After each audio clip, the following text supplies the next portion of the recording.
Hello guys, welcome to another video. I'm going to be continuing the process on my portrait here, finally starting on her face, and then I'm going to work my way up towards the antlers. I'm actually quite nervous to do that part as it is a new type of texture that I've never done before. So it's kind of intimidating, but at the same time it's going to be an interesting process getting to know new textures and finding new techniques to achieve that. I always figure things out as I go, so we'll see how this unfolds. If you are new here, make sure to subscribe, and yeah, let's get right into it.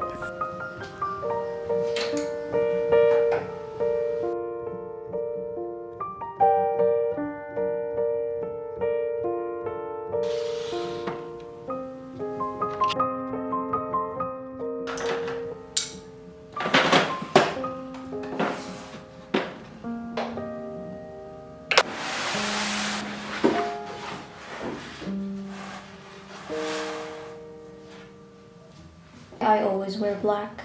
I have charcoal in my pants. These are my favorite. I always work on my drawings while they're laying flat on my desk just because it's a lot more comfortable for me, and I also have to find a way on how to secure it to be able to reach my drawing because this one is quite large. I just find it uncomfortable to sit straight up and work on my easel, but I do put my drawing up in between to kind of analyze it, take a look, and see if it needs any adjustments. I'm using a lot more graphite than charcoal with this portrait just because it's a lot smaller, and graphite pencils allow me to be a lot more precise with my application. I am using charcoal for the darkest areas of my portrait to achieve that beautiful, rich, dark tone.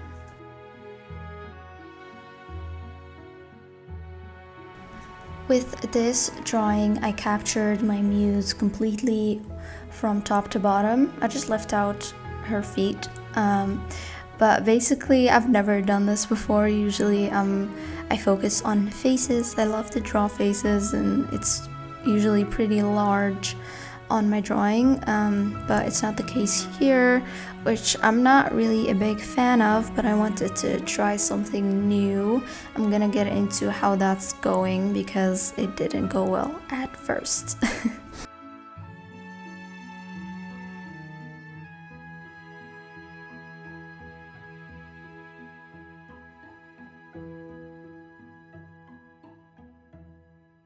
It's so freaking hot today. It's like 30 degrees and I'm dying over here. I really want to just go out and lay in the sun, but we have a drawing to finish. I realized I have charcoal on my butt, and I only realized that after watching back the footage. I lean with my hands on my butt a lot when I'm looking at my drawing. I'm like doing this, and I don't even realize it. This is why I always wear black. Ignore the stains for the rest of the video. We're gonna pretend it's not there, and yeah, let's continue. How am I supposed to reach that? I have no idea how I'm supposed to secure my drawing. Oh my god. Okay, there's one. This is a whole workout. Oh my god.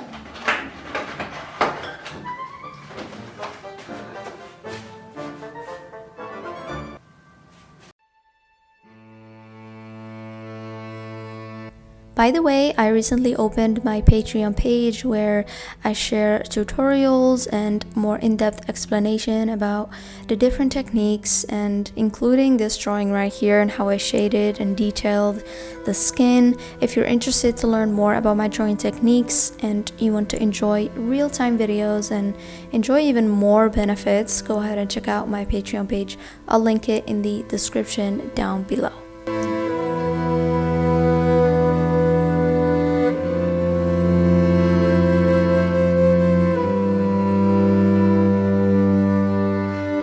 I am almost done drawing her face. I still have lots of things to do. I have to detail it, add the highlights in and things like that. But honestly, right now at this moment, I'm so frustrated with my drawing because to me, it never looks good enough. I'm trying to have it look a certain way and it seems like it's not working. I don't know if it's my eyes that are deceiving me into making it look awful. You know how when you take a selfie of yourself and you stare at it for too long that it becomes ugly? That's how I feel about my drawing. This is not the first time I experienced this, and I'm sure a lot of artists experience the same, where you are working on your drawing for so long or looking at it for so long that you pick it apart and you notice every imperfection to the point where you just want to quit working on it. I've accepted that it's part of the process, and what I usually do is just stop working on it and kind of leave a day or two in between and then come back to it later and then see what I can do to make it look better, or maybe notice some of the mistakes that I made, or actually realize that it is good enough and it was all in my head. To continue working on this maybe in a day or two, I just need to put it away for now. And I'm sure a lot of you are watching and I'm probably like, what are you talking about? To me it looks good, but I don't know, I don't like the way that it looks now. I don't know what it is with artists. We are such perfectionists and biggest critic, and I mean, it's good in a way because that allows for growth and we continue to become better and better at what we're doing. But honestly, it's such a frustrating moment. It never leaves you satisfied with what you create. It is what it is. I'm leaving it like this and we'll continue the process another day. I'm starting off the day by packaging this commission right here from my dear client. She ordered 2 drawings, one of her mom and her little dog. So I'm gonna package this first before I continue with my drawing. I always put them in a plastic sheet like this to keep them protected. I always include a certificate of authenticity, a thank you card, and a little how to take care of your artwork. And then I use some stickers as well on the packaging and things like that. And I also, I don't know what that little nail clipper is doing there. Extra special, I love to add a little handwritten note, so I'm gonna write a little message here, and I include it in this golden envelope to give it that extra special feel.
That stuff that's piled up over there, that's all of my pencils, brushes, my art stuff.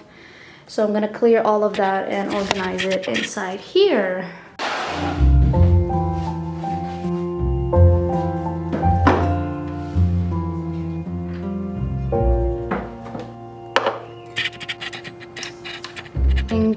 I'm gonna fill that bottom part another day because I have to look into that. There's a bunch of stuff in there that I need to throw out, and some of the stuff that I'm gonna keep. But I'm really loving how it turned out.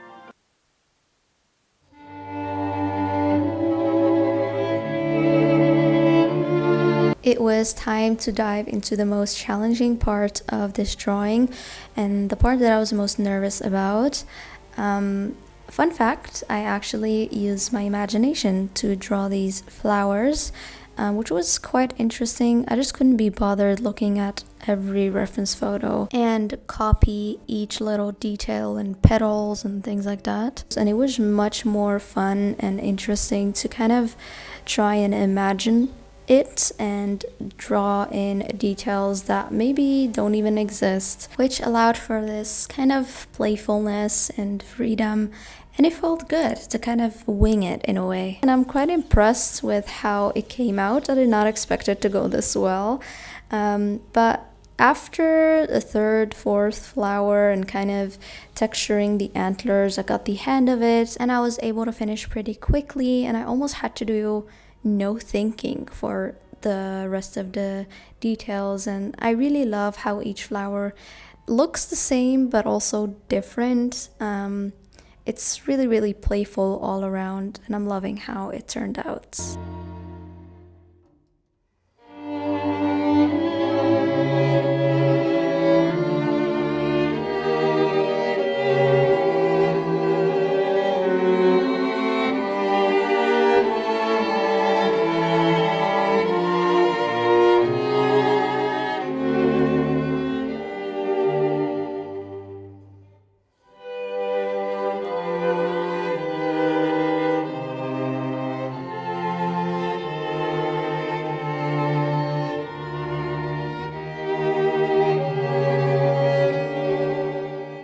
It has been a few days since I've worked on my artwork. I've expressed how frustrated I was with it and how difficult it was for me to continue.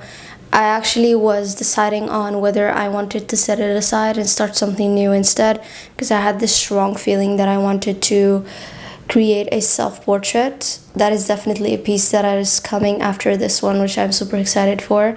But at the same time, if there's something that I've learned so far in my career, is to never give up on anything. Give it a chance first before you make that decision. So I don't think I've given this artwork a fair chance. So I also took a little trip to Paris for the weekend. I think a lot of you don't know this, but I actually am based in the Netherlands, and Paris is about a 4-hour drive, so it was really spontaneous. I just needed to get away, and I was like, you know what, let me just drive to Paris and kind of get away from it all. If you step away from your work environment, from your home, you kind of do something that is not work. You come back, you have so much more clarity, and you can make a better decision.